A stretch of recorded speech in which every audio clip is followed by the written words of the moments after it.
Hello guys, ito si Mike Padua mula sa Naga City, Philippines at nakituloy tayo sa pinaka-latest weather analysis ngayong araw po ng Martes hanggang Huwebes, September 10 hanggang 12, 2024. Malapit na po mag-Miyerkules, September 11 since alas 11 na po ng gabi. Ito po yung ating Tagalog version, pinaglilingkod sa inyo ng Typhoon 2000 at ng Naga College Foundation. At bago tayo magsimula, gusto kong pasalamatan ang ating partners, ang Aboitiz Power, Bank of the Philippine Islands Sustainable with You. Yung interested, click lang po ang link dito. Or kapag kayo po ay nanonood sa Facebook channel, meron pong link doon sa description patungo sa BPI Sustainable with You. At isa sa mga pinakamagandang hotel sa Rion Bicol at ng Naga City, ang Avenue Plaza Hotel. Ang lokal na gobyerno ng Naga City headed by our Honorable Mayor Nelson Legacion at ang ating Honorable Congressman ng ikatlong distrito ng Camarines Sur, Congressman Gabby Bordado. At ngayon, umpisa na natin ang update. Meron po tayong panibagong bagyo. Ito po yung si LPA 95W, yung nagsilabasang mga fake news na malakas na bagyo daw sa Pilipinas. But it turned out, nagbago lahat ng models at isa na naman po siyang malakas na severe tropical storm or even category 1 typhoon at lihis po sa Pilipinas. Yan po ang good news. Hindi po nagbago ang kanyang forecast model since last week. Mga Tuesday, mga Biyernes hanggang ngayon. Same pa rin yung kanyang projection, yung kanyang forecast. Halos lahat ng computer models ay nagpapakita na ito po ay patungo sa southern islands of Japan. Pwede siyang pumasok ng bahagya sa Philippine Air Responsibility pero saglit lamang po ito at wala po itong direct effect sa ating kapuluan. Yung ng pag-ibayo ng habagat na magbibigay po ito ng mga pagkidlat at paghulog sa malaking bahagi po ng Kabisayaan, Mimacopa, Southern Luzon at kanluran bahagi po ng Mindanao na yung weekend. Okay? So ito po ay naging ganap na bagyo kaninang umaga bilang isang tropical depression with Daga ID 14W ng Joint Typhoon Warning Center at ngayong gabi ay ginawa na po siyang tropical storm ng Japan Meteorological Agency. Binigyan na po ng Malaysian name na ibig sabihin po ay Bebingka. Ito yung dito sa Pilipinas, Bebingka, kinakain natin, pudding, rice pudding. Okay? So nag-ibayo po ito na yun ng habagat dito po sa area po ng Palau at sa Western Micronesia. At ito ngayon binabanggit natin na posible maging isang Micronesian typhoon. Posibilidad pa rin maging isang typhoon kapag patuloy yung kanyang development habang papaakyat. Pero ang good news, wala po itong possible or landfall sa ating kapuluan. Okay, ito po ay dumadaan na yun malapit sa Guam. Roughly mga 60 kilometers south of Guam. Taglay ang lakas ng hangin na 65 kilometro bawat oras. Malapit sa kanyang sentro at pabugso hanggang 85 o 85 kilometro bawat oras. So, ito naman pong isa, si 94W, ay bagyang gusto sana mag-develop but yung kanyang upper level winds, mid-level winds, at mid-level circulation ay na-pushed to the north ng kanyang low-level circulation. So, parang nagkahiwalay, hindi align yung kanyang low-level at mid-level. Ito po yung kanyang mid-level, naglandfall po sa may Shanghai area. Ang low-level niya naman po ay nandito. So, parang tabingi ang kanyang sirkulasyon, kaya hindi po siya binigyan ng Joint Typhoon Warning Center bilang isang tropical depression na mananatiling mahinang LPA at inaasahan pong maglalandfall na ito sa may Eastern China sa mga susunod na ilang oras. Okay, meron po tayong mahinang habagat dito sa may West Philippine Sea, kasama po ang Spratlys at Calayan Island Group, Palawan, at ibang porsyon ng Sulu Archipelago. Ang buong Pilipinas, kalmado, at paiba-ibang direksyon ng hangin. So wala po tayong habagat na yon. Dito lamang po sa may West Philippine Sea, naka-standby. Bakit standby? Kasi pag ito po ay nandito na po sa area nito, line of sight, saka mag-activate papunta dito sa atin ang habagat. So, expect localized thunderstorms kasi napakalayo nito. Mabagal yung flow ng parang mild lang na bagat pero maraming thunderstorms. So, magbibigay ng mga ulan. Delikado rin magkaroon ng mga flash floods at landslides sa mga low-lying areas kapag malalakas po yung mga thunderstorms. Ito po yung fast animation mula sa University of Wisconsin Tropical Cyclone page. Kita po natin dito ang pag-develop ng central dense overcast nitong si Tropical Storm Bebinca habang dumadaan pong napakalapit sa Guam. At bukas, lampas na po yan. At kitang-kita po natin itong makapal na trough. Ito po yung trough niya, yung extension. Napakaraming thunderstorms po dito sa area na ito. Okay? So, pag nandito kayo, lalo kung fishing vessel po kayo, ay talagang makakaranas po kayo malalakas na ulan at thunderstorms. At medyo may hangin din po dito dahil may konting habagat po. Enhanced habagat dito sa may south of Palau. At sa ating zoom in satellite animation mula sa cyclonicweather.com o cyclonicwx.com, kitang-kita po ninyo ang nagde-develop na CDO o Central Dense Overcast nitong system. Wala pa po siyang eye dahil hindi pa po siya typhoon. So, Central Dense Overcast ang tawag dyan. So, nagbibigay po yan ng malalakas na hangin hanggang gale force winds o tropical storm force winds up to 85 kph. Okay, at mga pabugso-bugsong ulan, inaasahan din sa may Guam. So, risk of flooding and landslide ay mataas dito sa area na ito. Now, ito po yung track ng lahat ng Asian agency. Okay, kasama po ang US, except for Hong Kong and Pag-asa dahil hindi pa po pumapasok ng Philippine Area Responsibility. Nasaan ang Philippine Area Responsibility ay nandito po siya. Ito po yung power line. Hindi ko na i-draw lahat, okay? Kasi dito tayo nakafocus lamang po sa Bagyong Bebinca. So, makikita ninyo, within the next 3 days, papasok ito ng Philippine Area Responsibility. Baka 6 to 12 hours lamang. Saglit lamang po. At posibleng bigyan ito ng pangalan as Ferdy, not Henner. Dahil po itong si 94W, hindi naman po naging bagyo habang sa loob ng PAR. At LPA lamang po siya. So, ito yung magiging Ferdy. Okay, so ito po yung number of hours. So, kita niyo day 1, nandito siya. Day 2, day 3, day 4, at day 5, simula 8 p.m. na yung gabi. September 10. So, 8 p.m.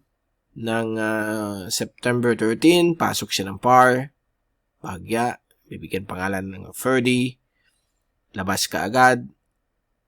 Patungong Okinawa area. So, yan po ang good news sa ating mga kababayan dito sa Pilipinas. Dahil po ligtas tayo. Habagat lamang po ang inaasa nating weather system na ipapaibayo nitong Bagyong Bebinca. Sa ating zoom-in satellite animation na yung midnight na po ng September 11 ay nakita po natin marami pa rin na lumalabas-labas na mga thunderstorms, mga isolated ones, especially dito po sa may area po ng Northern Luzon, sa may Cordillera. Meron din po dito sa may area po ng Catanduanes. Ayan, meron dito nag-form patungong Camarines Sur, so baka later magkakaroon dito konting ulan dito sa Naga. So, depende po yan kung gaano kapal yung mga kaulapan. But so far, as of now, wala pa tayong naririnig na ulan. Dito rin po sa may Caraga. Meron gumagalaw dito ng mga thunderstorms. Okay? Dito sa area na ito. Dadami po yan. Ngayong weekend po sa mga kaulapan na ito, dala ng bagat, unti-unti lalapit sa atin. Hopefully, walang flooding na maganap. So far, malayo naman po siya. Ito yung rain forecast for the next 3 days. Extended natin hanggang linggo, September 15. So, na yung araw na ito ng Miyerkules, inaasahan po natin mga isolated thunderstorms naman po sa ibang bahagi po ng ating kapuluan. Now, pag i-move natin itong slider hanggang bukas po, Thursday, September 12, may mga inaasahan po tayong thunderstorms sa Palawan, Occidental Mindoro, Western Panay, Western Negros, Sulu Archipelago, Western Mindanao, Southern Bicol, Camarines Sur, Albay, Sorsogon, Naga kasama, Western Samar, Sibuyan Sea, Romblon. Dahil po yan sa pag-ibayo na po ng tinatawag nating habagat. May mga localized thunderstorms na po sa hapon o gabi. Friday the 13th. Yan na po. May habagat po dito sa may Moropa, lalo na po sa may Western Panay at Negros. Meron din po sa may Masbate, Burias, Anticao, at kanlurang bahagi po ng Albay at Sorsogon. Meron din may inasahan pong maulan sa iba't ibang bahagi po ng Kabikulan. Dahil po yan sa mga localized thunderstorms, especially sa hapon o gabi.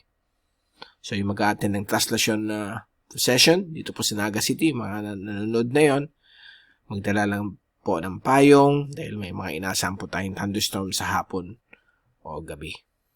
Okay? At pagdating ng Sabado, September 14 o September 14, inaasahan po rin natin ang epekto ng habagat sa Southern Bicol, Northern at Western Samar, lalong-lalo na po dito sa may area po ng Mindoro at Western Panay, Northern Palawan at Calamian Cubao Islands, kasama din po Metro Manila at ibang parte po ng Calabarzon. Bataan, also included. Ito po yung efekto ng habagat pinapaibayo nitong si Tropical Storm Bibingka na nasa area na po ng Okinawa pagdating ng Sabado. Okay? Pero meron naman pong gusto magpalit kay Bibingka. Ito yung posibleng may mag-form dito ng panibagong LPA. Yan po. So, dito siya mag-form. Kaya sa Sunday, meron pa rin habagat dito sa may bahagi nito ng Mindoro at Western Panay. Kasama po ang Romblon, Calamian, at Northern Palawan. Legazpi, Sorsogon, meron din po mga localized thunderstorms dala ng habagat. Now, sa tinatawag nating wind forecast mula sa European model for the next 3 days hanggang sa weekend, kita po ninyo dito ang pag-ibayo na po ng habagat sa mostly half ng Philippines, sa may Visayas, may Moropa, Western Mindanao, at western sections ng Southern Luzon kasama ang Metro Manila na yung darating pong weekend, Friday hanggang Sabado at Linggo. At pag alis itong si Bibingka, mayroon naman papalit sa kanya. Lunes, September 16, mayroon tayong panibagong tropical storm. Pero ang good news dito, September 17, ito ay aakyat patungo sa parehong track o parehong dinaanan ng bagyong si Bibingka, Southern Islands of Japan. September 19, dadaon siya sa may Okinawa area. Again, next week may habagat tayo dito sa may Metro Manila, may Moropa, kasama din ang Bicol. Although dito sa atin, padaan-daan lang po thunderstorms minsan sa hapon o gabi or early morning, umaga, meron din po. So, hindi naman po siya continuous. Okay, so magdala ng payong, yung mag-attend ng mga festivals, okay, yung Pilipansya Festival, magdala lamang po ng payong at kapote dahil may mga inasahan po tayo mga ulan, thunderstorms dala ng habagat na ipapaibayo nitong dalawang systems. Si Bibingka na magiging Ferdy at ito na siguro magiging Hener pagdating ng September 15 to 20 o 19. At bago tayo magpaalam, ito yung wave forecast. So, na yung araw na ito ay tahimik. Up to 1 meter, less than 1 meter ang ating wave heights. Pero pagdating po ng Friday to 13th, especially po sa Sabado, September 14, lalaki po ang alon dito sa may West Philippine Sea, west of Palawan, hanggang sa may Kalayana Island Group, Spotless. Abot po ng more than 3 meters ang wave heights. Dito rin po sa may Sulu Archipelago, up to 2.6, 2.8 meters, almost 3 meters. At dito rin po sa may East Philippine Sea, almost 3 meters, east of Bicol, east of Samar, and east of Mindanao. Dahil po yan sa pag-ibayo ng habagat ni Bibingka. Okay? at mapanganib po sa mga fishing vessels. So, wag mo nang pumalaot. So, tuloy-tuloy po yan hanggang sa linggo, September 15. So, more than 2 meters up to 3 meters po dito ang wave heights. So, mapanganib po sa mga malilit na sakyang pandagat at medyo risky sa sea travel kapag nandito kayo sa East Philippine at West Philippine Seas. Dito po sa inland waters, medyo choppy din po. Pwede umabot po ng more than 1 meter. So, slight to moderate. Medyo rough lang sa araw ng Biyernes, Sabado dahil po sa habagat. So, dyan muna natin tatapusin ang ating update sa panahon. Lalo po si Bibingka na posibleng maging Ferdy pagpasok ng PAR. PAR, saglit. Saglit lang po yan sa Friday. Hindi siya tatagal dahil sa dulo siya papasok unless mag-westward ng bagya. But so far, yan ang lahat ang pinapakita ng mga computer models at lahat ng Asian agencies, pati ang Joint Typhoon Warning Center kung saan patungo ang tracking niya. Okay, so kita-kita ulit tayo na yung weekend. Walang problema. Tuloy ang way of life natin. Walang tawag nating bagyo. Mga thunderstorms lamang po. Konting hangin, dala ng habagat. So, mostly, mga localized thunderstorms within the habagat system. So, ito si Mike Pado magpapaalam. Mag-ingat po tayong lahat. Be #weatherwiser. At maraming salamat po sa pagpanood nyo sa aking channel. God bless po sa inyo lahat. Good night. At magandang gabi sa inyo lahat.